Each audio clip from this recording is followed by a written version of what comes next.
Mas delikado raw para sa mga may medical condition gaya ng hypertension at diabetes ang matinding init ng panahon. Dapat ding mag-ingat sa banta ng stroke. May report si Katrina Son. Nitong April 13, nagreklamo sa matinding init ang ina ni Yvette Morales. Nahilo at namanhid ang kanang parte ng katawan kaya agad siyang itinakbo sa ospital.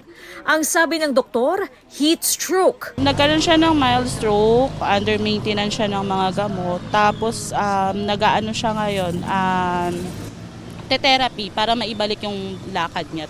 Stroke survivor naman ang 60 years old na si Mercedita Mendoza. Sa bahay mainit.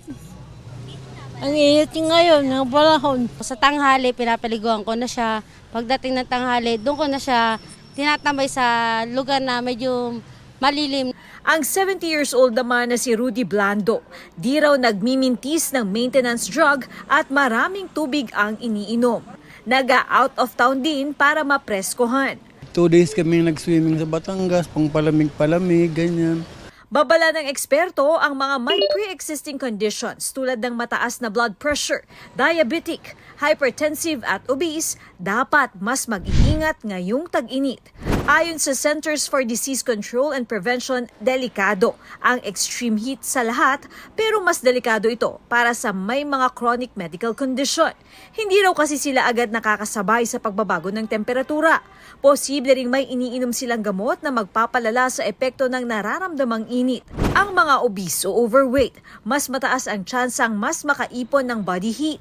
At ang nakamamatay na epekto ng sobrang init ng panahon, heat stroke. Mas malaki ang chance or risk na magkaroon ng tinatawag na stroke, no? Specifically ischemic stroke.